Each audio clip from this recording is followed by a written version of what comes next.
Meus irmãos, a paz do Senhor, tudo bem? Estamos aqui mais uma vez, mais um episódio desse nosso podcast, RDA Podcast. Seja muito bem-vindo. E estou hoje aqui novamente com amigos, né? Amigos especiais aí. Tá comigo Lucas de Paula. Animado, Luquinha? Mais um episódio? Hugo, animado demais. Bora gente, paz Senhor Jesus, estamos aí para mais um episódio. Tenho certeza que vai ser muito bom. Vai ser fera, vai ser Jesus. Vamos para cima. Estamos aqui também hoje com o João. É a primeira vez que o João está participando aqui. Mas ele teve desde o primeiro episódio, nos bastidores aí, um parceirão, amigo de Deus. E aí, João, como é que tá? Tudo jóia? Tamo aí. Se apresenta aí pra galera. Prazer, sou o João, tô geralmente por trás das câmeras, né? Exatamente. Só que hoje a gente tá aqui pra somar, né? Que seja um episódio frutífero. E aprender. Hoje o episódio é para aprendizado. Mas o João é o cara das perguntas polêmicas, né? Sim. Vocês vão gostar. Pelo menos. Pelo menos. Bom, Sempre gente. tem. Umas Mas 30 perguntas guardadas. Aquela lá, você pode fazer aquela lá Tô hoje. aqui com a principalmente anotação pra aí, isso. ó. Oxi. Pode fazer aquela lá. Vamos, gente. Vamos. E para esse nosso episódio de hoje, tá aqui com a gente um amigo, pastor Flávio Teixeira. Pastor, brigadão, viu, por você ter aceitado esse convite aí. Tá tudo bem? Como é que o senhor tá? Tá animado, tá empolgado, tá ansioso?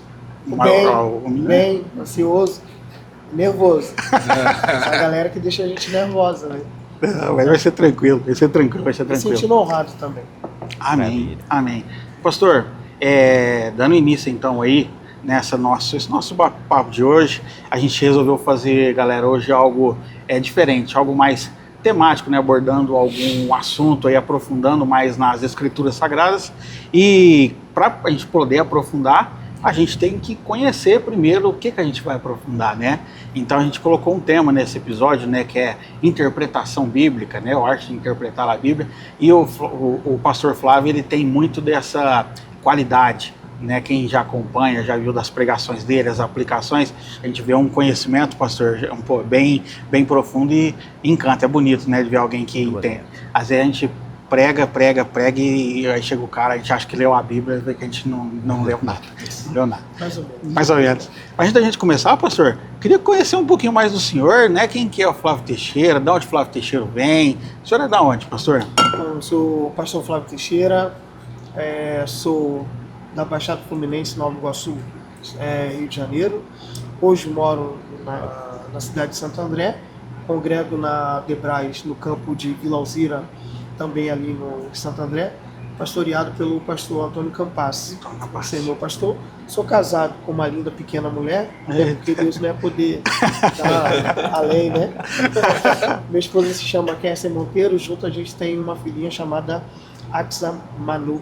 Axa Manu. Acho que ela já esteve aqui, se não me falha a memória, aqui na Tchau. Né? Já esteve aqui na Super Show? Não me recordo dela, mas acompanha as fotinhas. Acho que ela, quando ela veio, acho que estava com 4 anos. Uma benção, né? Uma benção. Bem pentecostal. Tá glória. Maravilha, Assim que é bom, né? Já cresceu no ambiente. Já cresceu no ambiente, né? O pentecostalismo começa em casa, né, pastor? Começa em casa. Começa em casa. Né? Não é na igreja, não. É em casa mesmo. Amém, pastor. E o senhor é pastor? O senhor já dirigiu igreja? Pastor, alguma coisa assim? Não, ainda não tive essa experiência. Eu sou pastor auxiliar da congregação onde eu estou. Pastor auxiliar seria um segundo pastor? Isso. E às terça-feira eu sou responsável pelo culto de ensino lá na igreja. Né? Fiquei responsável há 2 anos, se não me falha a memória, 1 ano e meio, 2 anos, pela escola dominical, mas por causa das agendas aí eu entreguei. Na verdade o pastor falou, vai, se liberar, vai. Né? Vai logo, vai, deixa o menino. Fica livre, voa. Mas toda terça-feira eu estou lá ajudando meu pastor, que se chama Adriano Lobato, juntamente com a pastora Ruth. E tem sido uma grande experiência para mim lá, cooperar e ajudando eles lá. Amém. E quanto tempo, pastor, desse ministério de itinerância? Faz um tempinho já. Bom, todo mundo acha que eu sou novinho, né? Todo mundo não? acha, Não? Né? Não. É que a cor da pele ajuda bastante, Ajuda né? muito. João sabe isso. Só que eu nasci no lar cristão, meus pais sempre foram da igreja. Meu pai hoje dorme no Senhor. E eu comecei na escola dominical bem novo. Então, minha maior escola de ministração, de pregação, foi a Escola Bíblica Dominical. Eu acho que é a melhor escola para qualquer pregador, seja itinerante, professor de seminário, Tudo, e a escola bíblica dominical. Também, Então, comecei certo. na escola dominical, mas na estrada aí, obedecendo o chamado de Deus, deve ter uns 15, quase 20 anos. De quantos anos o senhor tem mesmo? Eu acho que 46. 46, pastor? 46. Não parece mesmo, não parece mesmo. 15 anos. Começou com uns 30 anos, né? Tá top, não bem assim. Você falou alguma coisa aqui? 20 anos de estrada é muita coisa. É muita coisa. Ô, pastor, puxando desse ponto aí, né, de trajetória ministerial, de tudo que você já vem desenvolvendo ao longo aí desses 15, 20 anos, acredito que muito aí da turma que a gente tem conversado e que a gente está estabelecendo, para você, como que foi envolver com esse chamado, com o ministério? Foi uma aceitação rápida desse propósito? Houve uma resistência? Como que foi essa trajetória aí inicial mesmo, de fato? Bom, W.A. Tozer, ele diz que não existe nenhum homem vocacionado que antes de atender o chamado, Deus quebre ele, não? Logo, a gente entende que chamado, ele acaba tendo uma resistência. A gente resiste, a não ser aqueles que realmente quer mesmo os holofotes, quer aparecer, esses aí se jogam, né? Se oferecem. Mas na maioria das vezes, quem realmente tem um chamado, ele mais foge do que mergulha dentro. É um pouco do receio, né, de fazer de qualquer jeito. Até porque você não fala por você, né? Você, por mais que seja você ali falando, como disse João, a gente é só um eco de uma voz. Né? A gente acaba repetindo aquilo que Deus falou no nosso coração para um povo que não é nosso, né? São ouvintes nossos, mas não é nosso. E que, querendo ou não, a gente vai ter que prestar conta a Deus por tudo isso que a gente faz. E o senhor fugiu desse chamado, então, no Quem começo? não foge? Quem não foge é porque não Mas tá esse é o mais... Aí É verdade, nós entramos num ponto que eu corre. concordo muito, Sim, eu sim, concordo muito e falo isso, pastor, assim, para mim, eu né, ao desenvolver ainda tenho um pouco de resistência esse ano, de fato, que eu estabeleci algo com Deus, de que tudo aquilo que Deus tem é aquilo que eu decido viver, mas nesse processo aí de ser quebrado, né, já que você falou que houve também essa resistência, sabe pra gente como foi esse processo, né? Eu falo assim, se houve algum testemunho mais forte aí de algo que te impactou a tomar essa decisão, conta pra gente como que foi esse processo aí. Então, o chamado ministerial, principalmente da itinerância, ele é algo que vai acontecendo com o tempo, né? Por exemplo, esses dias mesmo eu estava conversando com um jovem que tem o seu emprego fixo e ele estava ali já me pedindo conselho, querendo abrir mão do serviço. Eu falei, rapaz, não faz essa loucura. Ele, não, rapaz, mas eu queria atender agendas em outras cidades. Eu falei, deixa eu te fazer uma pergunta. O que Deus disse para os discípulos antes do Espírito Santo cair? Ficar em Jerusalém, até que do alto sejais vestido. Porque você vai ser testemunha, primeiro, em Jerusalém, sua cidade. Depois, cidade vizinha, Samaria, Judéia. Você vai nas cidades vizinhas, você já tem, Deus já vou usar a expressão aqui de pregadores, né? Deus já soprou seu nome na sua cidade? Ah, não. Eu falei, então, meu filho, para que você está preocupado com as outras cidades e ainda querendo abrir mão do seu serviço? Então, assim, eu vejo que essas coisas, assim, querendo ou não, Deus vai te conduzindo e vai chegar uma hora que o próprio Deus, né, que tem a chave que abre porta, ele vai fechar a porta simplesmente para você entender que você está na dispensação dele. Então, para mim, que na época trabalhava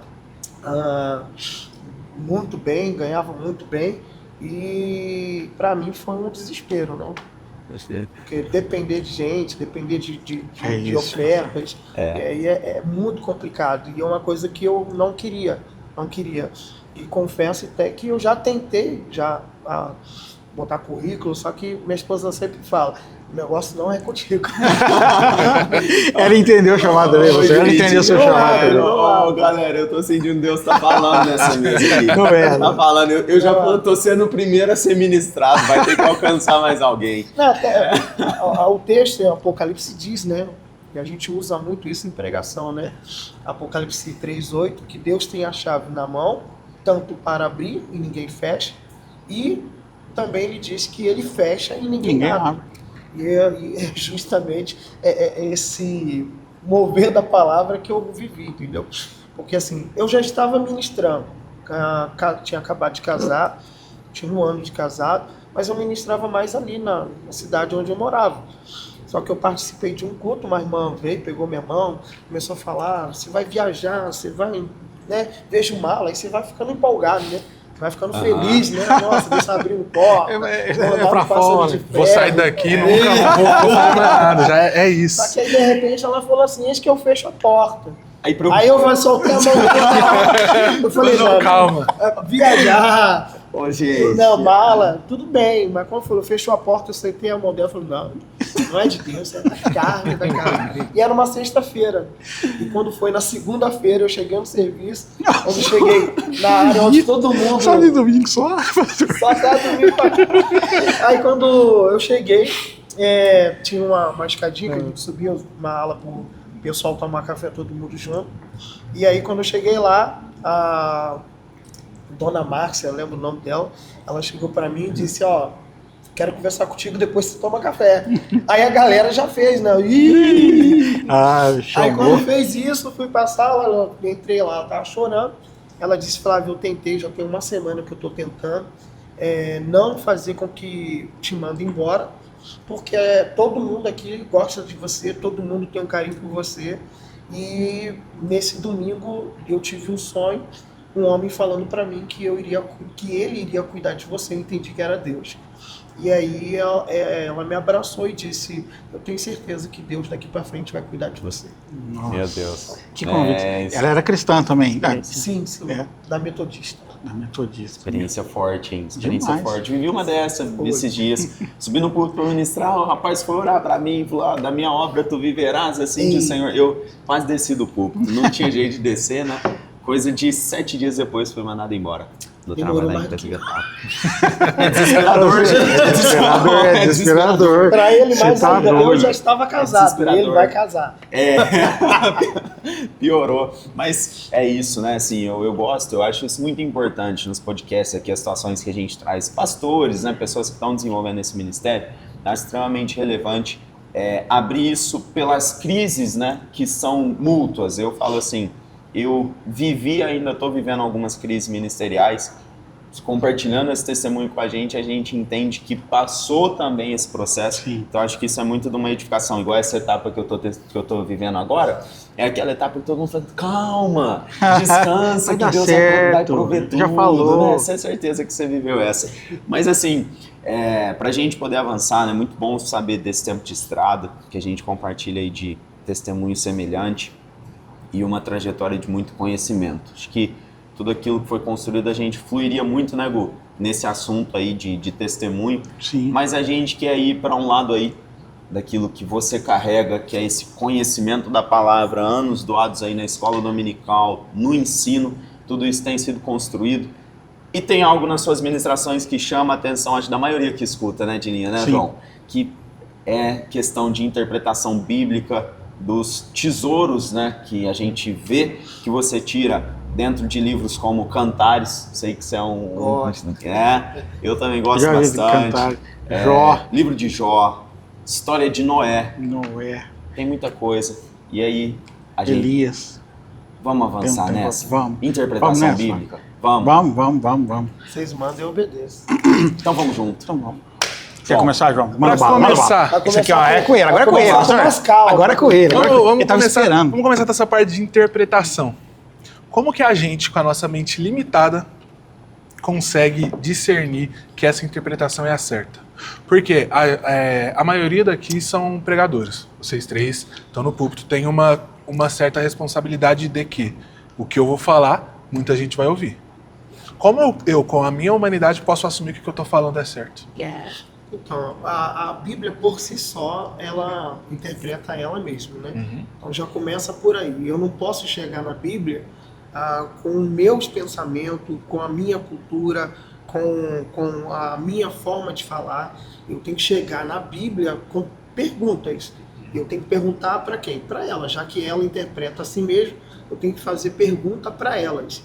E quando se trata de questão cultural, aí eu tenho que entrar na cultura em que o escritor está ali inserido na hora que ele está escrevendo, seja a história, a poesia, entendeu? A carta. Certo. E a partir daí, a gente entende que nada do que eu vou falar é eu, sou eu, nada que vem aqui sou eu, certo? Só que isso abre, eu vejo que isso pode abrir, isso abre no mundo a gente vê que nem todas as interpretações, nem todo mundo tem esse discernimento, certo? Nem todo pregador, tem, como a gente falou no começo, tem pregador que quer ser pregador para aparecer. Sim. E ele não vai ter essa base que necessita, porque isso vem desde o começo de uma maneira errada, Sim. certo? Com esse pregador, ele vai falar, as mesmas pessoas vão ouvir. O discernimento que o ouvinte tem que ter, como que a gente alcança esse discernimento? Bom, a igreja de hoje, ela não é uma igreja, como eu posso dizer, sem base bíblica, né? Já não é aquela igreja basicazinha que não entende muito o que se está falando. A igreja de hoje é uma igreja estudada e uma boa parte, por mais que aparentemente não apareça ser, mas uma boa parte da igreja, ela ama a escritura. Então o pregador vir aqui com Ctrl+C e Ctrl+V, né, o copia e cola, às vezes não funciona muito. Então é muito perigoso essa questão, principalmente para adolescente e para jovem que vê outros pregadores e se inspiram neles, né? E aí eles querem tipo chegar naquele mesmo nível, pregar igual. E um dos grandes erros dessa turma nova é justamente isso, é assistir muitas pregações E ler ler muito pouco, entendeu? Porque quando eu assisto muito, eu simplesmente estou literalmente no copia e cola. E aí eu vou repetindo muita coisa que a Bíblia não diz, mas que o outro pregador diz. Por exemplo, a questão de jovem. Pregação para jovens, geralmente, os textos mais utilizados ou Sansão, Daniel e José. Nessa questão aqui, vamos pegar José. Quando se trata de José, chega o pessoal vai falar que ele chegou no Egito, e aí da noite pro dia virou governador, que não foi da noite pro dia. Mas aí o pessoal, nesse copia e cola, o que eles vão dizer? Deus pegou um cargo que não existia e criou um cargo só para colocar e realizar a promessa na vida de José. Qual é o cargo? De governador. Como se no Egito não tivesse governador antes de José. Por que eles falam isso? Porque nos textos bíblicos não mostra, até porque nos textos bíblicos a história em foco não é os outros povos, não é as outras nações. É o povo hebreu, o povo de Israel. Então, quando o texto diz que ele se tornou governador, você precisa entrar na cultura do Egito. E na cultura do Egito, muito antes de José chegar, já existia o tal do vizir, que é o administrador que está abaixo do faraó. Então, quando José se torna governador, na verdade, numa linguagem da cultura egípcia, ele está se tornando um vizir, entendeu? Então Deus não fez nada novo. O que Deus fez ali foi tirar alguém do cargo para colocar José, o servo dele. o servo dele. Isso é interessante, pastor, e engatando aí no que o João falou, porque assim, muito da Bíblia, muito não, a Bíblia é uma questão de fé também, né? É crer ali, tem coisa que está escrita ali, uma passagem que eu estava lendo esses dias dos valentes de Davi, falando que José e Bacebede matou 800 com uma lança só, né? É difícil, se não tivesse na Bíblia, é difícil de acreditar, mas eu tenho fé, né, que aconteceu. Anime, né? Dá um bom anime. Eu tenho fé que aconteceu porque está na Bíblia, né? Mas assim, você falou também aí da questão cultural.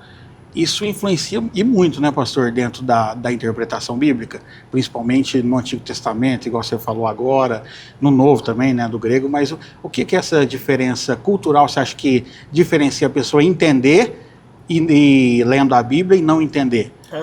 Então, vamos ficar aqui pegar aqui essa questão de José.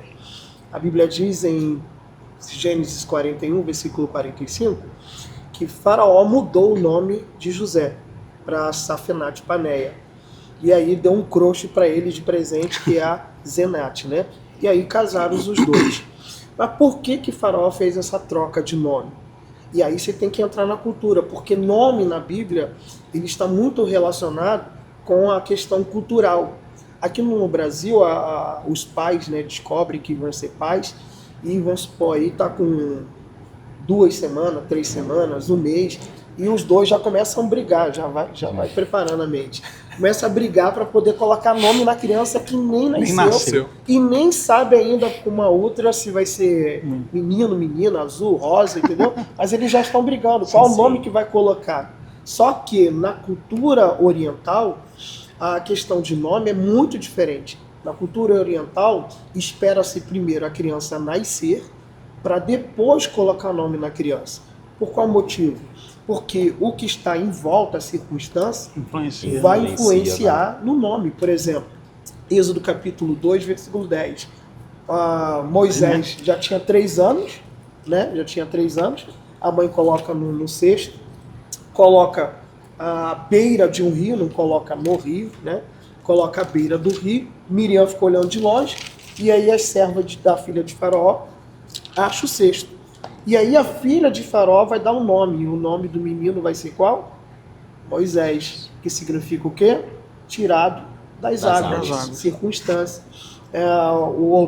Você vai ver aí, Gênesis 35, 18, a esposa de Jacó, Raquel, vai dar à luz ao último filho, só que ela vai morrer nesse parto, e antes de morrer, diz o texto, antes da alma lhe saltar do corpo, chamou a criança de Benoni. Por quê? A circunstância em volta. Morte, dor, angústia, aflição. Então o nome da criança Benoni é filho da minha angústia, filho da minha dor. Por quê? É cultural. Cultural. De que a circunstância influencia naquilo que está... seria a questão do nome o marco de um tempo que aquela família ali, ou aquela geração está iniciando ou demarcando, né? O próprio José, dentro da história, do nome do filho dele, quando ele está na terra do Egito, Deus me fez esquecer, né? Sim, o Manassés. Manassés, né? Deus me fez esquecer. Então, de fato, tem... Até um dos filhos de Eli, né, que morreu, né, quando pegaram a Arca da Aliança, né, que chamou ele de Icabô, né, porque foi-se embora a glória de Israel, que é o significado do nome. Então, essa questão, por exemplo, a troca, quando o faraó troca, qual é a circunstância? No capítulo 41, o texto já começa dizendo que o faraó teve um sonho e ficou perturbado. E nenhum dos sábios, nenhum dos magos, nenhum dos feiticeiros conseguiram responder. Aí você entra na cultura, qual é a cultura egípcia? Vários deuses. E os deuses responderam? Os deuses trouxeram paz? Não. Aí quando o faraó sente paz e resposta, ele muda o nome de José, Safenat Paneia. Deus ouve e Deus fala. Deus fala. Né? Ele vive, fala para essa circunstância. Então a gente precisa estar muito ligado com essa. Os jovens pentecostais, né? João aí guarda o manto. Gosto, roda, mesmo, certo? Quando vai pregar os jovens pentecostais, usam lá o texto lá que está em Provérbios 3. Aí pega lá a passagem da igreja de Laodiceia. Tu não és quente, nem frio. É morno. Você precisa ser quente. Opa, se você ler o texto, você vai perceber que Deus não está reprovando a igreja de Laodiceia de ser fria. Deus não reprovou ela. Deus não disse que tem que ser quente. O que Deus disse foi o quê? Tu não és nem quente e nem frio. Por qual motivo? Questão cultural. Jesus está usando para João escrever para essa igreja uma linguagem que a cidade inteira entende. Por quê? Laodiceia não tem água encanada. Então o que Laodiceia precisou fazer? Trazer a água de outra cidade. E quando a água veio se não me engano a memória, veio São dois de rios, Colossos, uma veio de Colossos, a outra não estou conseguindo lembrar, mas é uma outra cidade vizinha. De uma cidade a água era quente, de outra a água era fria. Então uma água é termais, e a água termais é uma água que produz saúde para o corpo, e a outra é a água fria, que produz o quê? Alívio para quem bebe. Então o que Jesus está dizendo para aquela igreja é: você não gera nem mais saúde, força para quem te ouve, e nem alívio, consolo para quem te ouve. Ou seja, você se tornou uma igreja inútil. E não uma igreja que não é fervorosa, mas sim uma igreja que não é mais útil para ele. E aí a gente entra na interpretação, né? Entendeu? Porque Deus ele se revela da maneira que a pessoa vai entender. É isso aí. Ele usa de referências que a gente consegue entender. Né? Isso, no caso naquela época, né? Isso. De linguagem. Um ponto aqui que eu achei extremamente interessante dessa interpretação aí, puxando de Apocalipse, né? E eu queria seguir nessa linha para que a gente chegasse, não sei se consegue acrescentar. Não existe essa determinação, né? De cura ali, nem de alívio, né? E o porquê que seria essa linguagem de expressão que está tocando esse texto no sentido de vomitar-te, né? Tipo assim, não existe uma definição. O que seria o avanço? Né? Tipo assim, o porquê. Se não existe uma reprovação de ser quente ou frio, o porquê dessa ânsia, né? Tem muito pregador que aplica e fala, porque a água morna, você toma ela te dá uma ânsia, não é? Você tem alguma coisa construída nesse sentido, assim, de... Tem uma ministração minha que viralizou aí em 2018, que é a famosa mensagem da Fanta e do Todinho e da Fanta. Eu me lembro. Eu usei a explicação justamente do quente e frio.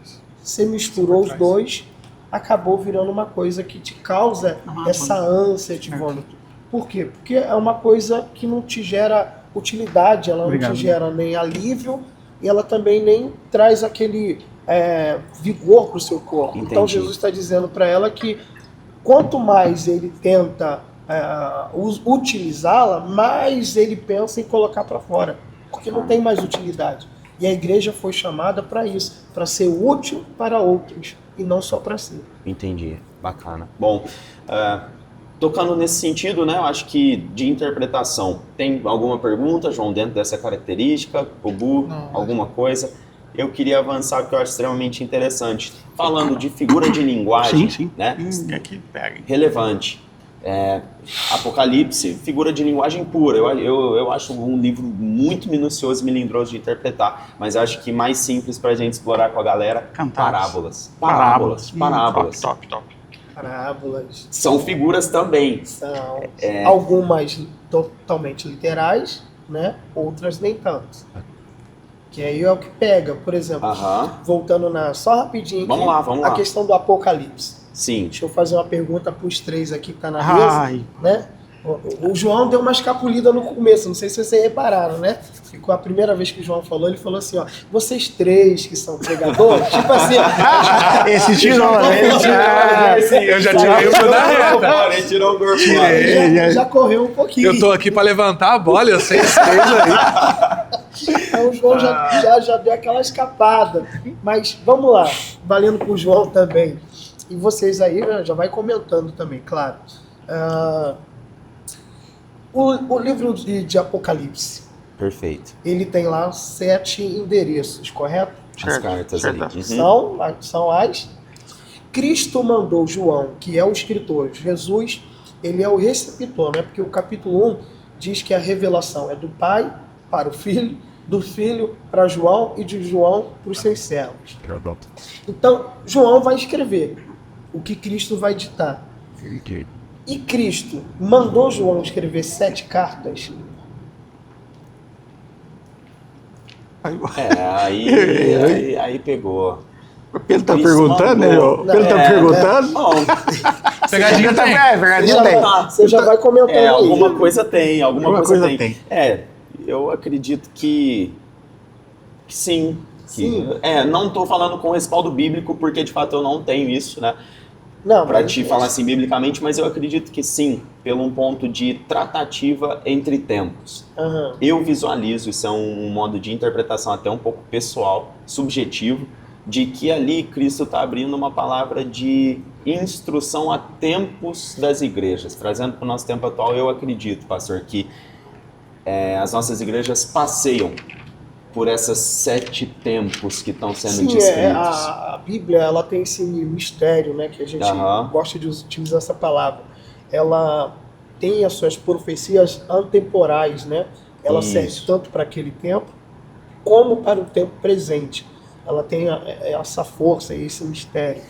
Mas a minha pergunta aqui é, Jesus mandou escrever 7 cartas? Eu acredito que sim. Sim, Acredito vamos que falar tem assim. esse direcionamento, Vamos sim. aproveitar Vamos lá, aqui. vamos lá. Vamos ler, Vocês É, vão ver com a vamos ler. Bíblia pro podcast, Vamos então junto. vamos lá. Apocalipse capítulo 1, Capítulo 1 tá no pente, pastor. vai Pode lá, versículo 11, vai. lê aí, gente. dizendo: o que vês, escreve em livro e manda às 7 igrejas. Opa, escreve o quê? Em livro, E manda. às 7 igrejas. Então era um único livro que percorria Às 7 as igrejas. 7 igrejas. igrejas. Então não são 7 cartas Individual. separadas como as cartas paulinas. São um único livro. Nesse único livro é contido 7 destinatários. Dentro do livro Dentro do livro tem 7 tópicos. 7 destinos. destinatários, né? no Então, caso. todas as outras igrejas li a carta também da. Tipo, a igreja de Éfeso leu o quê? O De B.O. lá. Pérgamo, de a Pérgamo, Esmirna, entendeu? e- Isso já era um Ótimo. costume. Por exemplo, Colossenses capítulo 4, versículo 16, Paulo diz que a carta de Colossos deveria ser lida na igreja de Laodiceia. E a carta de Laodiceia, que Paulo também escreveu, e a gente não tem noção que carta é essa, Paulo diz que a igreja de Colossos também deveria ler essa mesma carta. Entendeu? Então não é 7 cartas, são É o 7 livro. destinatários escrito através de um único livro. Né?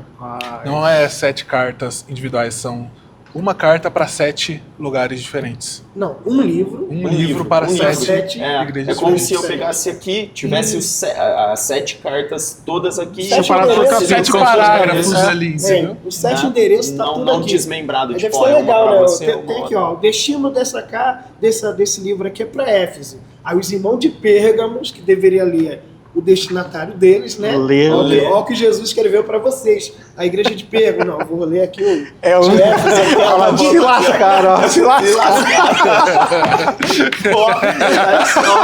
Sim, nós tá bom, velho. Tá, viu? Nossa. Tá todo mundo querendo ler de Filadélfia já. Agora eu vou aproveitar aqui, já que eles tocaram Bom. nesse ponto aí de parábolas e tal, eu vou perguntar para eles aqui, o João tá no chat. O João tá vendo as perguntas que ele quer fazer para mim, entendeu? Mas eu que tô fazendo aqui ó, as perguntas aqui. As parábolas, elas eram de fácil entendimento?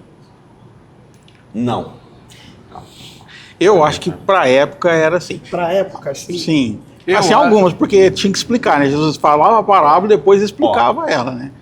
Eu, Vamos lá. pra minha percepção, acredito que não eram, e isso eu considero que é um erro fortíssimo de púlpito. Muito. Porque a maioria dos pregadores só fala assim, porque Jesus falava por parábola para ser simples, para o povo entender, porque a gente precisa ser... Não era simples, eu acredito que Jesus, né, Deus através de Jesus, ministrava de modo específico. E as parábolas talvez figuras assim, que em ter um público, você entenderia porque aquilo faria sentido para você ou para aquele povo, e talvez o João em estar no mesmo povo não entenderia. E algo que eu sempre trago, né? Que o pessoal que me conhece, pastor, sabe que eu sempre falo. Estar em um ambiente espiritual exige de nós maturidade. Porque às vezes a mensagem que vai falar no seu coração não vai falar o meu, e eu preciso entender que um culto foi prestado no mesmo nível de excelência. Então, para mim, não era simples. Não era. E aí? Não, eu fico com a minha ainda, que eu falei que era simples, mas algumas tinham que ser explicado ainda. E você? Mas não era. Eu acredito que não era simples, porque eu concordo totalmente com o que o Lucas falou, porque se a gente vê, tem uma parábola que eu gosto muito, é do banquete. Jesus prega a palavra e depois tem pessoas ali que ainda não entenderam, sabe? Naquele mesmo momento. Então, é por isso que eu acredito que ela não é de Sim. fácil Eu entendimento. também penso assim. E pelo fato dele precisar explicar depois, Já matou muita coisa aí, né?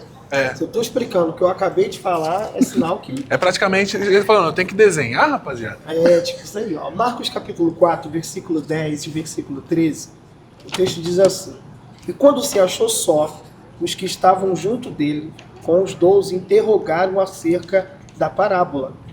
E disse-lhe: Não percebeis esta parábola? Como, pois, não entendereis todas as parábolas? Ou seja, se você não conseguiu compreender essa que eu achei para mim tão fácil, como é que vocês vão compreender as outras? Entendeu?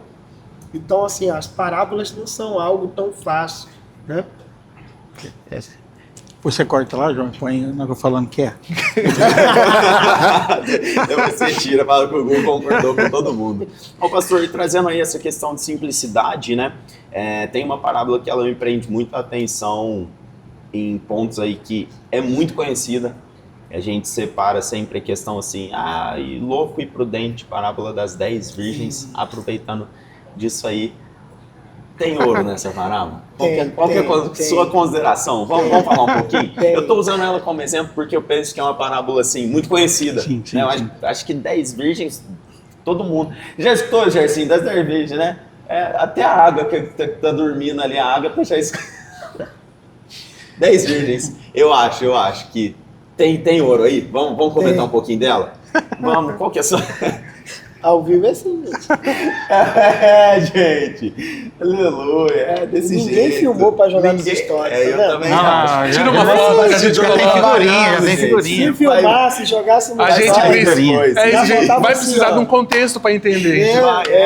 Vocês sabem. Então, a parábola das 10 virgens, eu vejo ela muito Ctrl-C, Ctrl-V, né? Eu copio e cola, eu vejo muito isso. No sentido de ministração? De administração. Beleza. O pessoal copia muito o que o outro falou e joga aí. Para se entender a parábola de Mateus 25, você precisa entrar na questão das perguntas. Quem escreveu, para quem escreveu, quando escreveu, o porquê escreveu. Isso, aí e é na Bíblia toda isso, né, pastor? Pra você É, entender a Bíblia, é na Bíblia toda. Tem que ser você tem que fazer perguntando. essas perguntas, até porque você não pode chegar ali, principalmente se você estiver no culto de ensino, na escola dominical, irmãos, eu acho, eu penso, eu entendo assim, irmão, você já Sim. acabou com toda a sua credibilidade quando você diz isso. Você pode fechar a Bíblia. Pode fechar sua Bíblia, porque você não está interpretando a Bíblia como ela tem que ser interpretada. Você mesmo disse, eu acho, eu penso, eu entendo. Já deu um tiro no pé. Sim. E Wada, eu estava procurando uma Vamos passagem. lá. A parábola sobre os primeiros lugares. Em Lucas 14:7. Jesus prega que, como parábola, que quando você... Uma dos cernes dessa parábola é quando você, por exemplo, quando você chegar num lugar, isso é uma dica muito boa, isso é uma dica muito boa. Quando você chegar num lugar, você não senta na primeira cadeira, você não senta aqui na frente. Por quê? Pode ser que aquele lugar está reservado para alguém mais importante que você. Vergonha. Você vai passar uma vergonha, porque ele vai falar, tem como você sentar ali atrás, fazendo um favor? Não, mas se você sentar lá atrás, alguém vai falar, senta aqui um pouquinho mais para frente. Totalmente. Entendeu? E Jesus está falando isso. Desses pontos aí, uma pessoa que estava ouvindo essa parábola diz isso aqui, Ao ouvir isso, um dos que estavam com ele à mesa disse, bem-aventurado aquele que comer pão no reino de Deus. Esse moço, ele está tentando falar dele mesmo. Tipo assim, eu sou bem-aventurado. Ele estava ouvindo a parábola inteira que Jesus falou e não entendeu nada. E Jesus tem que começar outra parábola para ele tentar entender. Ele começa a parábola do grande banquete e no final ele vai falar assim, pois eu vos digo que nenhum dos homens que foram convidados provará do meu banquete. Toma um tapa na cara. Tá vendo? Entendeu? Tomou 2. E ele ouviu 2 parábolas e não entendeu. Por isso que eu entendo que não é de fácil entendimento. Se naquela época as pessoas tinham essa dificuldade e estavam ali ouvindo direto da fonte, na cultura, estavam no contexto. Lugar, sim. Não conseguia entender. Curioso isso. Um ponto que surge. Esse entendimento, eu não considero que seja simples, mas seria um fator de escamas nos olhos? Então, Eu falo assim, porque a gente compartilha do altar, eu tenho às vezes uma sensação de que tem pessoa que entende o que é, gente. A gente tenta explicar, você tenta ir, dar contexto bíblico, base bíblica, e depois tem hora que alguns vêm fazer consideração do servo da mensagem, que você fala, mas não foi nada disso que eu preguei. Seria níveis espirituais, né? Porque Jesus ele vem para abrir uma janela espiritual de relacionamento com o Pai. Poderia ser? Não, em Salmos 119, versículo 18, o salmista ora pedindo a Deus para que abra os seus olhos, para que ele tenha entendimento. Então, se fosse muito fácil entender o que está neste livro sagrado, não precisaria de oração para que Ótimo. haja uma intervenção Ótimo. no seu entendimento para que você compreenda de fato o que está. Então, de fato, é o que você disse, Tem, né? Por mais que você fale... exemplo, tem gente que nasceu no lar cristão, é velho na igreja, e o camarada, quando vai falar da Bíblia, fala tudo errado. Tudo errado. Não entende nada. Aí você pega uma criança muçulmana, a criança fala o capítulo, fala o versículo, e te dá um show. Entendeu? É. O senhor acha essencial todo cristão fazer teologia? Bom, teologia ela é bom para que você tenha uma compreensão um pouco melhor. É uma ferramenta humana que te vai fazer assim, entender um pouco melhor. Por quê? A Bíblia diz em Efésios 4:11 que Deus deu à igreja, além dos pastores, deu também doutores e mestres. Então, se Deus deu doutores e mestres à igreja, então a igreja precisa ser ensinada. Então, sim, claro que tem que fazer seminário, teologia, mas se a pessoa tem a desculpa, eu não tenho condição, não tenho dinheiro, não tenho tempo. Tempo é outra mentira, porque dinheiro talvez até falte, mas o tempo, eu creio que seja mentira. Que a pessoa passa mais de 1 hora ali rolando rios. Isso é Fácil. um negócio curiosíssimo, né? Esses dias eu tive lendo, né, Eclesiastes 3 ali, que fala a questão do tempo, e me chamou muita atenção nisso. Eu estou vivendo um tempo de muita dificuldade em gerir com qualidade meu dia. Isso é fato. Questão de conciliar trabalho, agenda, ministério e tanta coisa. E me chamou a atenção que a gente fala assim, né? Existe um tempo determinado para todo propósito debaixo dos céus. E a gente joga isso para Deus como um fator, tipo assim, o tempo de Deus, o propósito acontece. Mas eu consegui compreender no meu coração de que o tempo determinado para o propósito é aquilo que você se propõe a aplicar no coração. Eu falo assim, se você fala que não tem tempo para oração, é porque isso não é para você um propósito. Consegue entender o que... Tornou Sim. prioridade para sua vida. Isso. Na verdade, porque a gente determina como prioridade, mas eu falo que muita coisa é um propósito que a gente tem que ter, né? Eu falo que estudar e a vida não é fácil para ninguém. Isso é um fato. Então eu vejo muito isso, que a nossa igreja criou-se um vício de não se posicionar em situações e a gente está sempre sem tempo. Sempre mas sem na verdade às vezes é sem propósito de viver Tem muita algo. gente que fala, aí eu quero saber a opinião de vocês. Não é tão é uma questão mais filosófica, eu acredito. Nas 24 horas do dia, que todo mundo tem as mesmas 24 horas. Nesse ponto eu discordo um pouco. Pelo contexto que a pessoa vive. Por Sim. exemplo, que hora que você entra no trabalho? 7h30. Vamos supor que você entra às 7h30, o Lucas também entra às 7h30. Só que você vai de carro, ele tem que pegar ônibus. Ele tem que acordar mais cedo, você Sim. tem que acordar mais tarde. Ele, consequentemente, tem que dormir mais cedo. Você pode ir um tempinho mais. Só que isso, na minha cabeça, não é desculpa. Porque entra no que ele falou da prioridade. Dá pra ler dentro do ônibus, não dá? Dá pra ler dentro do ônibus. A gente consegue fechar nosso olho a qualquer momento e conversar com Dá Deus. para ouvir a Bíblia, né? Sim, é Tá no isso. carro, no ônibus você lê, mas no carro, tô dirigindo, bota o fone Se não assim. for um propósito, Entendeu? não. Assim, a questão 24 horas todos nós temos, todos, adolescente, jovem, o ancião, todos Todo têm mundo, a mesma todo mundo 24 tem. horas. O problema é que a gente esquece, vou pegar aqui o gancho, né? Da Bíblia aborda a questão de filosofia, sociologia, a Bíblia aborda tudo. Então, quando Salomão diz assim, Provérbios 16, verso de número 1, ao homem pertence a preparação do coração, ele está falando de organização, de plano, de projeto. Ao homem é a responsabilidade dele de planejar a sua vida, de organizá-la. O que eu tenho que fazer é o que está no versículo 3.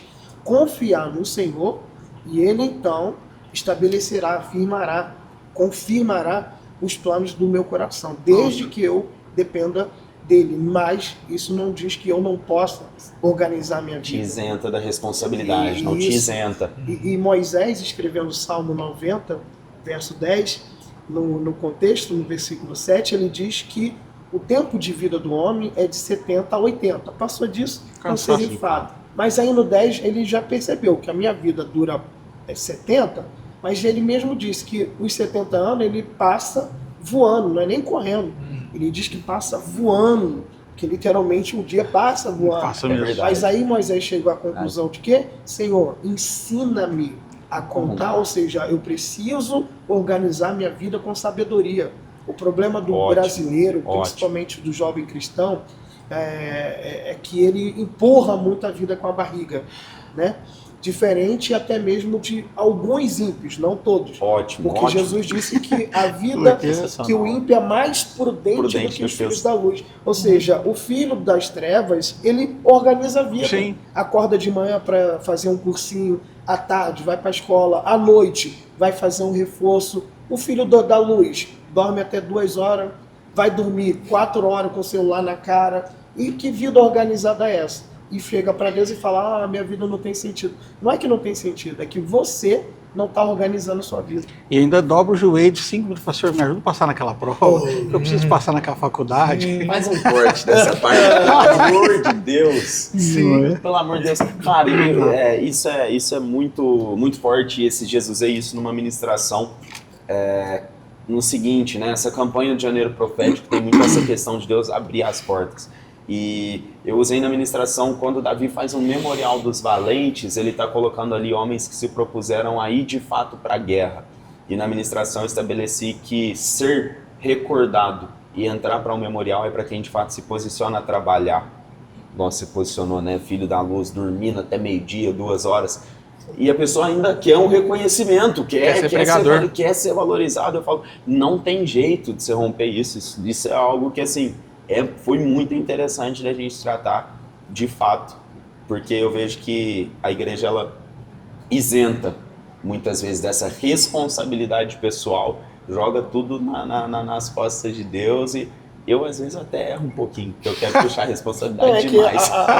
Nós aprendemos que a gente tem que jogar tudo nas costas de Deus.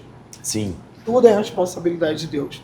Por exemplo, quando Jesus vai contar a parábola do juiz iníquo, o texto diz ali que a mulher precisava resolver sua causa, porém o texto deixa bem claro, ele não quis atendê-la.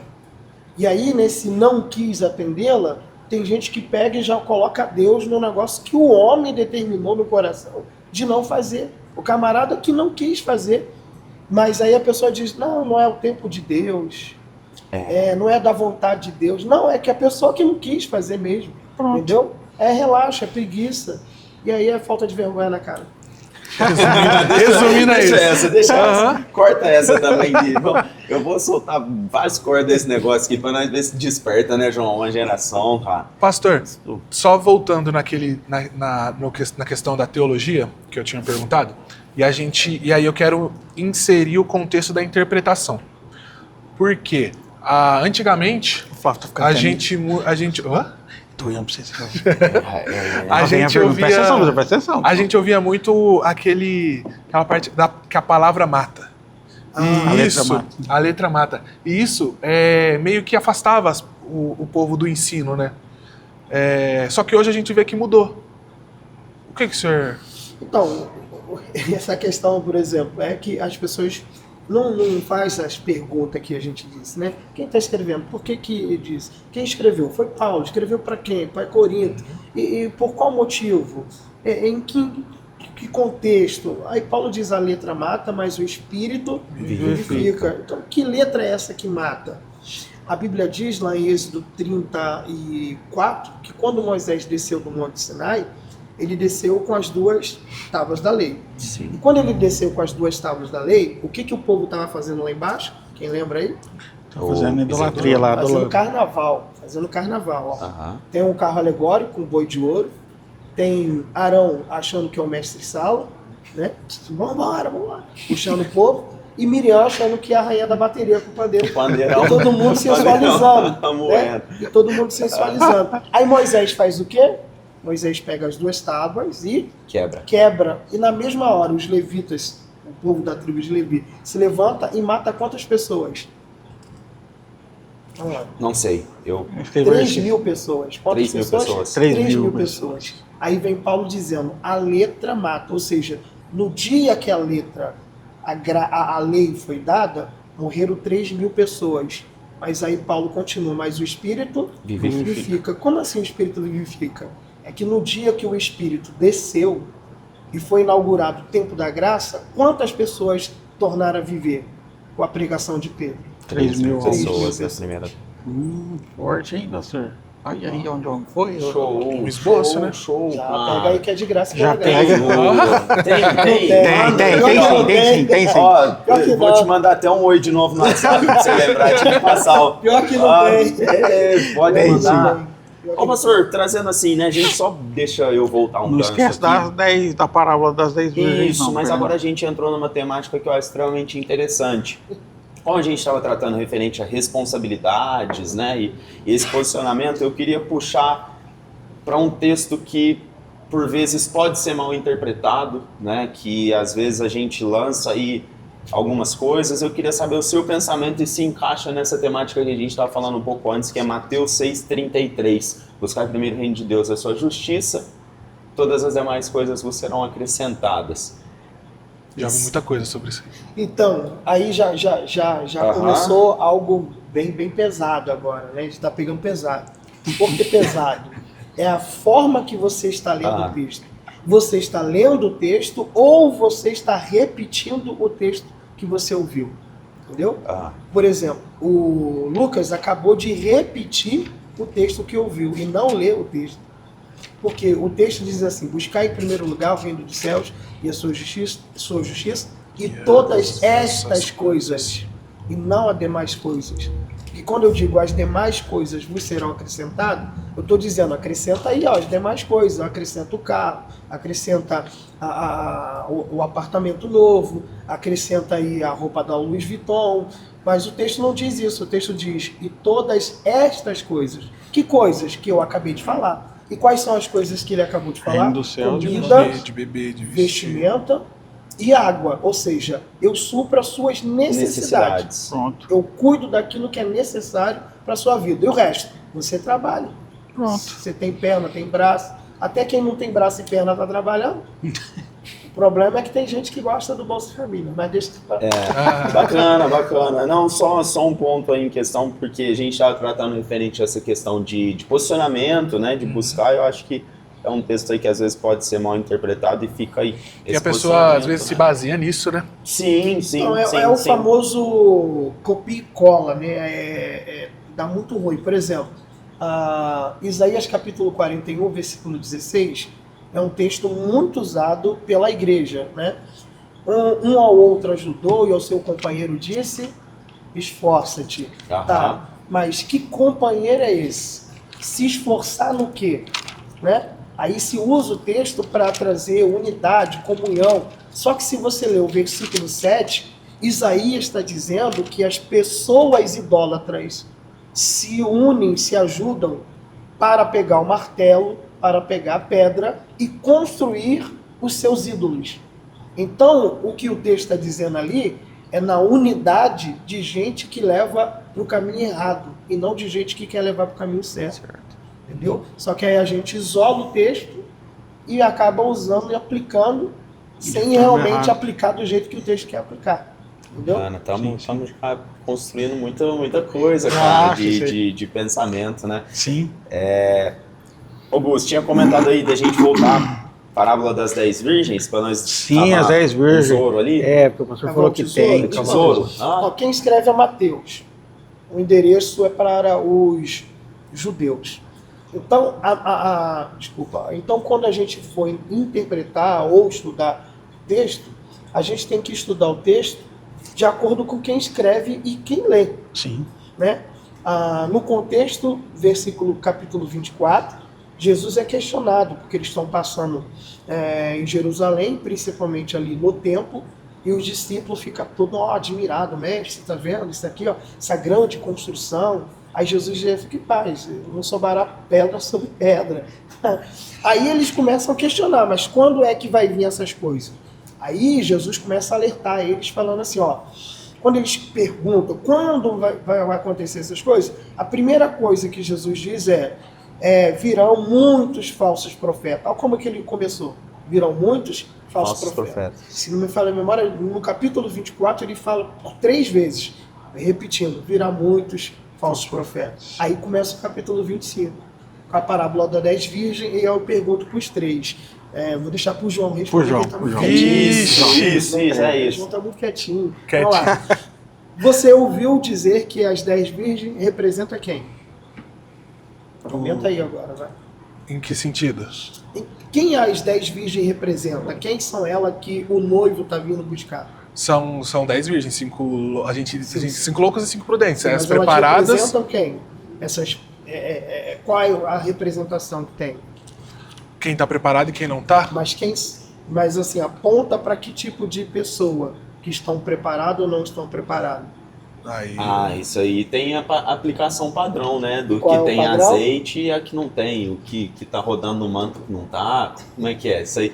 Porque se você tiver azeite na lamparina, você vai rodar. Ou seja, as 10 virgens representam a igreja, Fala. uma igreja Preparada. prudente, uma igreja preparada Sim. e uma igreja Com despreparada? azeite. É Sim. isso? É É. isso que eu Peraí, entendo. são 10 virgens.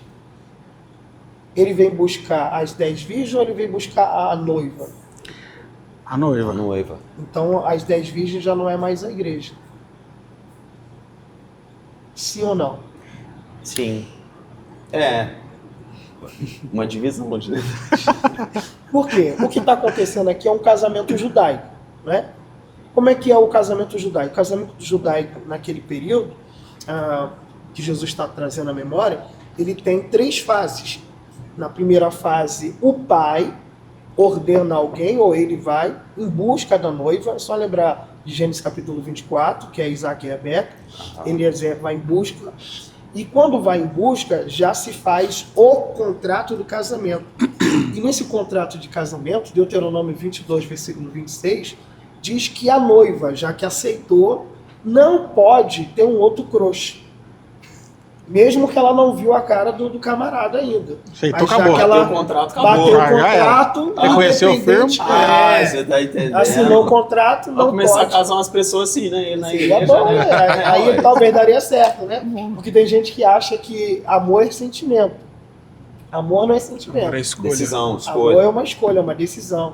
Tanto que Jesus, em Mateus 5,44, ele diz: amai vossos inimigos. Você compra uma cesta de chocolate para inimigo? Não tô Não. comprando, não. Tá Tô comprando comprando pra amigos, amigos. nem para quem ama. Não compra nem para quem ama, né? Só que Jesus está falando que ali é uma decisão, uma escolha. Então a noiva escolheu estar ao lado do seu amado. Então o contrato já foi feito. Aí vem a segunda parte.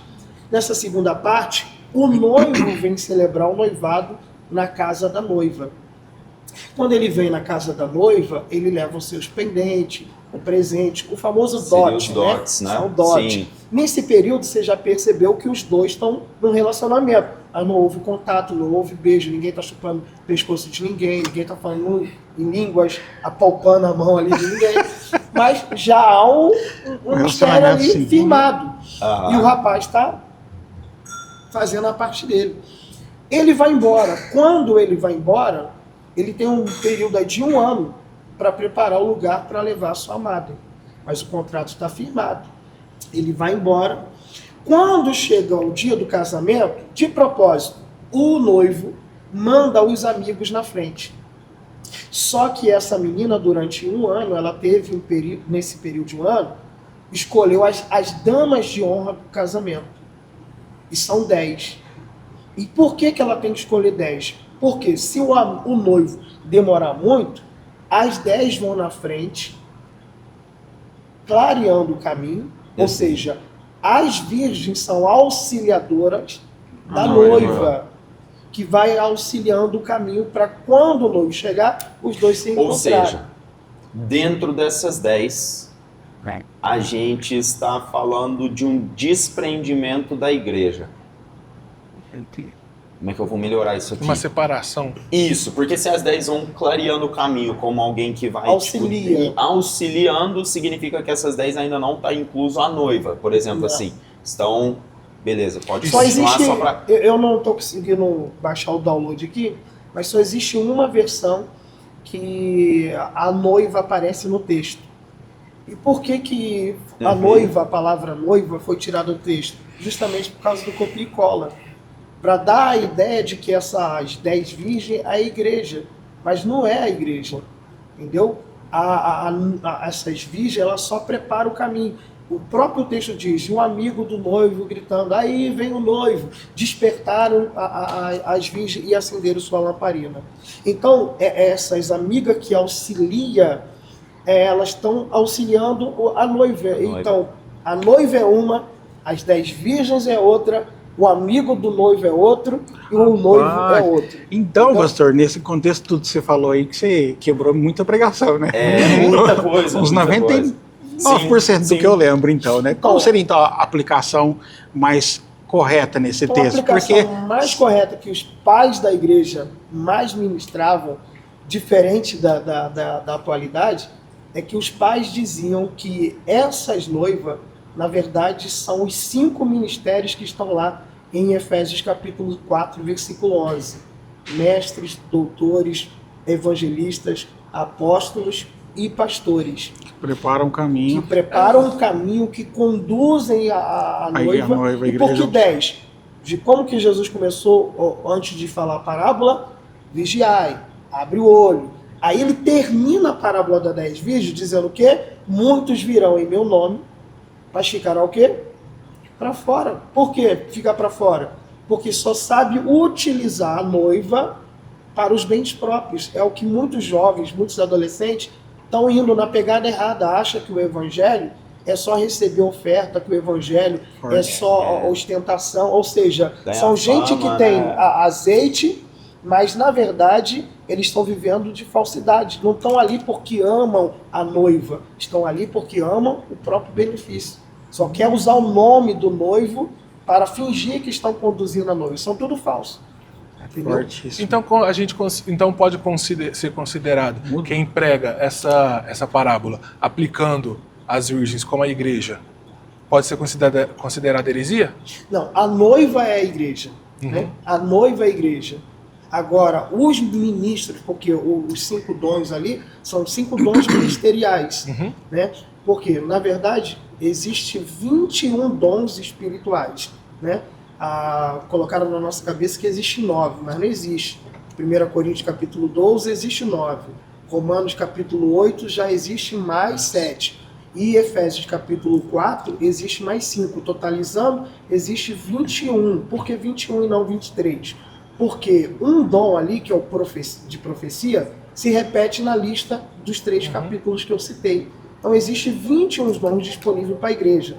Desses 21 dons, 5 são ministeriais. Porque quem conduz a igreja para o noivo são os ministros. São quem representa o noivo. Só que existe gente que está na verdade e existe gente que está na mentira. Essa consideração, então, fica como os Eu 5 entendi, ministérios, né?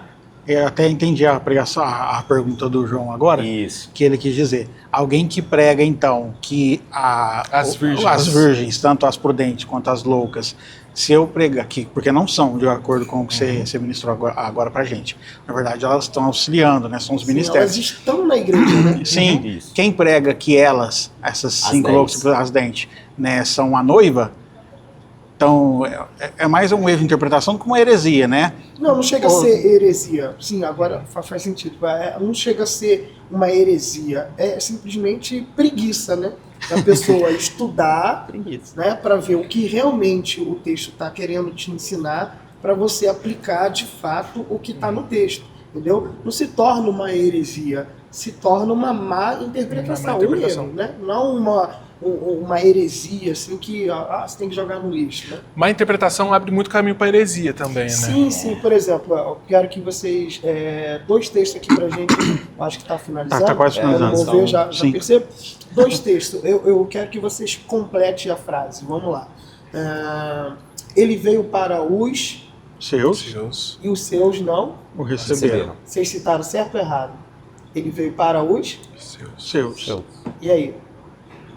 Acredito que você disse. Então vamos lá. Se Jesus veio para os seus, então eu estou dizendo que Jesus veio para os judeus. Correto? Sim ou não? Sim. Correto. Abre aí João capítulo 1. Então, E a gente vai encerrar aqui com essas duas pérolas. Encerrar jogando o microfone assim. João? João capítulo 1. Isso. João. versículo 11. Vamos ler o texto. Ixi, já começou tudo errado, hein? Começou, Já leu, já? Gente, já bateu o começou olho. tudo errado, Gercinho. Tudo errado. Vai, lê aí, Gustavo. Veio para o que era seu, Opa, já mudou. Não Já. é os seus no plural. para o Veio que era seu. Então Jesus não veio para os judeus. E aí, como eu só ouço e repito, eu aplico errado. Ah, ele veio para os judeus recusaram. Mas não é o que o texto está dizendo. O que o texto está dizendo é, ele veio para o que era seu. E o que era dele? Versículo 10. Ele veio, o mundo, né? Ele veio para o mundo. E por que ele veio para o mundo? Porque ele é o Messias que salva o mundo e não os judeus. Então ele veio para o mundo que era seu, né? E ele veio cumprir o seu propósito. Qual é o seu propósito? De Cristo, o Salvador. Só que os seus, o seu povo, não reconheceu o seu propósito de vida. Povo, posso ser incluso homem, falando isso como nação e tal, ou entra de fato os judeus? Não, os judeus estão aí no texto, no finalzinho, ó. Uhum. E Os seus não receberam. Não Sim, receberam. aí nesse Aí os ponto, judeus não Ele receberam. não Por quê? veio só para os judeus, mas os judeus E Não se receberam. reconheceu ele como Messias. Porque, de Perfeito. fato, uma boa parte até hoje não ainda não reconhece. reconhece. Entendeu? Sim. Então ele veio cumprir o seu propósito. Só que na cidade, no país, na nação que ele veio, não reconheceram o propósito dele. E assim acontece com muitos jovens, com muitos adolescentes. Ele está despertando, desenvolvendo o seu chamado, o seu propósito na sua congregação, só que as pessoas não dão crédito ao seu propósito de vida. Aí acontece o que aconteceu com o Jorão. Pega essa aqui que é de graça pela graça, você que prega. Em 2 Crônicas, capítulo 21, versículo 13, o texto diz que Jorão matou seus irmãos porque eles eram melhores do que ele. Ou seja, quando surge alguém na congregação melhor do que eu, cumprindo o propósito dele, desde eu aproximar essa pessoa para fazê-la desenvolver, crescer mais, o que eu faço? Eu prefiro matar, Sim. eu prefiro abafar, eu prefiro apagar, entendeu? E tem muito isso no dia de hoje, hein? Aqui não tem não, aqui não tem não. Aqui não tem não, Aqui graças tem a Deus, que nós graças a Deus. voamos. Mas, A gente quer mas que todo nós mundo vamos. essa daí nós usamos na pregação. Falou assim, ó, aqui não tem, na congregação tem. Você já usou essa, eu tenho certeza que já. Não, ainda não. Ainda não é possível, essa ainda daí. não. Qual que é o usar, próximo, gente. pastor? Próximo, Dá tempo? Dá tempo? Dá tempo. Dá. Vamos lá. Quando o pecador se arrepende, e aí, Isso é pra você, Lucas, ele vai perguntar. quando o pecador se Não, arrepende... vigia na terra. Ah, não, é verdade. verdade. Não, é a pergunta, não é o pecador, não. É a pergunta, vigia. Baixa as Você não facas, vai Lucas. sentir também? Entendi. Pô, vai, eu- Olha, gente, vai fazer apelo aqui agora. Quando o pecador se arrepende, usa-se muito um texto bíblico quase como uma frase, A né? festa no céu. A festa no... Céu. Quem é que está fazendo a festa no céu? Os anjos. Vamos É o que ler não, aí? o que a Vamos galera ler. fala. Ah. A galera fala. Vamos ler. Baixa escudo. Você não é, ô João, você não escuta isso aí? Falou assim, ó, os Lucas irmãos, 15. os anjos estão fazendo Você tá fazendo no festa céu, que agora. não sabe, né? Entendeu? Tô te Lucas falando. 15. Essa daí eu não usei não, viu, pastor? Será? Aí, já tá se defendendo já? Já recuou. Já entrei no modo.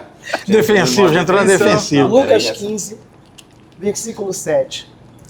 Eu Pode. falo umas heresias, mas é só de vez em quando. Só. É só quando a câmera desliga, né?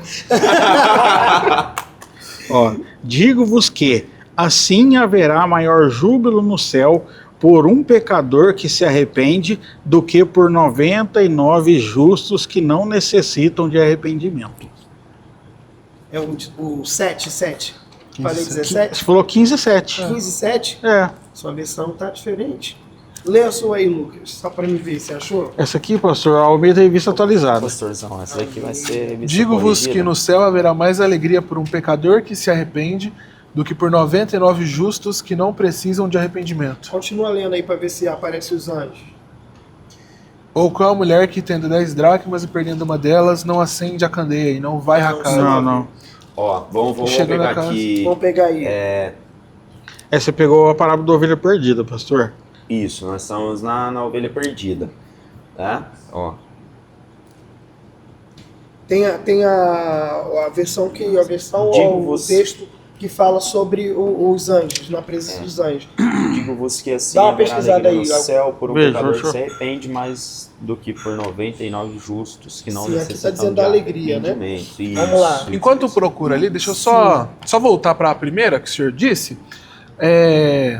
Só desenvolve um pouco mais na minha mente esse ponto. Ele veio para o que. Versículo 10. Versículo Versículo 10. 10. Isso é, pode De- Não, mas pode de- concluir. Só Aí ele, mesmo no versículo 15. João 1:11. Ele veio para o que era seu, mas os seus não os receberam. O que era dele nesse caso? O homem. Não, Todo. o versículo 10. Só ler o versículo 10. O verbo estava no mundo e esse foi feito por meio dele, mas o mundo não o reconheceu. Versículo 12. 12. Mas todos os que receberam, Pronto, você já descobriu. O que era dele? O que está no versículo 10. O mundo, porque ele estava no mundo. E veio para o que era seu. E o versículo 10 diz o que era dele. Mas os judeus não o reconheceram. Mas aí no versículo 12 diz o quê? Mas todos aqueles que o crerem, deu o direito de ser chamado filho de Filho de Deus. Deus. Volta lá em Lucas 7, lê o 15. 10, né? 15, Não, 10. lê o 15 e 7. 10. Lê o 7. Diga Digo-vos que Perdão. assim haverá maior júbilo no céu por um pecador que se arrepende. do que Versículo por... 10. E vos afirmo que, de igual modo, há júbilo diante dos anjos de Deus por um pecador que se Então, arrepende. o júbilo de alegria não são os anjos que faz. O texto diz diante dos anjos. Ou seja, alguém que está na presença dos anjos, celebrando, e os anjos são o quê? São uma testemunha da alegria de quem está lá no céu. Espectadores, Possivelmente o quê? Deus O próprio Cristo, o Deus vivo. se Está alegrando. celebrando pelo arrependimento do pecador. Ficou melhor ainda o Que texto. Você tá entendendo? isso? Você tá falando que o anjo que alegrou foi o próprio Cristo. Pregador, E sabe já o que vai é melhor? anotando, E já sabe vai o que é melhor? anotando. Que a alegria não é aqui embaixo. É no céu. No céu. Sabe por quê? Se a alegria fosse aqui embaixo, a glória seria do pregador que pregou e trouxe para o arrependimento o pecador. Mas como a alegria não é aqui, o pregador não tem nenhum motivo para se gloriar, porque a glória é só dele. Pastor, Essa daí distraído. É, Distraído. É, Tá? graça. Você que prega, você que faz, que grita, que fica rodando. Ctrl C, Ctrl V. já ouvi falar que quando eu prego 30 se arrepende. tem gente que gosta de postar, né? Posta, né? Porque a rede Posta. social agora virou Nossa. o livro da vida. A rede social virou o livro da vida. O cara acaba de pregar, já posta lá 20 batizados com o Espírito Santo. 20 almas. 30 arrependidos no altar. Deixa aí. Tá no ar. Tá no ar, Joguei tá pra no ar. cima. Ai, Jesus. Joguei pra cima. Vai, Meu pastor, manda. muito obrigado. Queria que o senhor apresentasse seus livros, pastor, seu ministério, seu trabalho aí, que o senhor tem aí. O Lucas já vai comprar um, coisa um, eu vou comprar um. glória. Vamos vai às comprar um. considerações, vamos às Sem dúvida. considerações. Gente, eu tenho esse livro aqui, que é para obreiro, ou para quem? Essa daqui vai ficar melhor. Eu tenho Isso. esse livro aqui para quem já é obreiro ou para quem deseja ser. Os voluntários, né? São vários conselhos que eu dou aí, instruções para vocês. Depois desse, tem o passo a passo para entender a Bíblia. Olha aí, não E aí, adianta ó, nada dele você de tem tema hoje. dificuldade de entender aí, é bom demais. Para jovem e adolescente, decisões que decidem destino. É top. 6 tipos de decisões que eu falo nele. Como discernir e como quebrar as 3 maldições. A Bíblia de Gênesis e Apocalipse fala apenas de 3 tipos de maldição. Maldição hereditária, ela é bíblica? É. Quem está debaixo desta maldição tem um endereço certo para quem está debaixo da maldição hereditária? Sim. Segunda maldição falada, porque aquilo que eu falo não fica no ouvido de quem me ouviu, mas volta para a minha vida. E, final, maldição adquirida, né? Ela vem aí com macumba, despacho. Esse eu quero. Você quer Esse o aí quê? eu já vou A comprar. macumba? Não, Deus me livre, tá repreendido. O E livro. por último, conselhos básicos para quem tem um chamado. Você tem um chamado, quer despertar esse chamado, está com o chamado adormecido, quer aprender a fazer o seu esboço. Aqui eu falo só de 3 tipos, apesar que o assembleano, ele usa um que pouquíssima gente fala, né? Esse aqui eu falo mais falado, que é expositivo, textual e o temático. Só que o mais usado pelos assembleanos o sermão narrativo. Narrativo. As pessoas vão narrando o texto e vai aplicando. E o assembleano é assim, já começa aplicando o texto sem Verdade. explicar o texto. Né? Aplica. Então aqui eu falo 65 coisas do que fazer, do que não fazer, muito top. Tremendo. Desejando, Bacana, hein? vai estar aí em algum lugar aí Não, tá tudo certo. o número do contato, só chamar nós. Exato. Amém. Bacana. Pastor, muito obrigado, viu? Queria já agradecer ao senhor por ter disponibilizado esse período aí na sua agenda para estar batendo esse papo com a gente. Foi top, né, gente? Foi de Vamos bastante crescimento. O Lucas já montou 2 sermão. Não, eu mandei um oi pra ele no WhatsApp. Eu dei vou mandar o dois- eu esboço. dei É um bom monte de que já check vai começar a pregar Já vai também. começar a pregar. Vai matar umas heresias.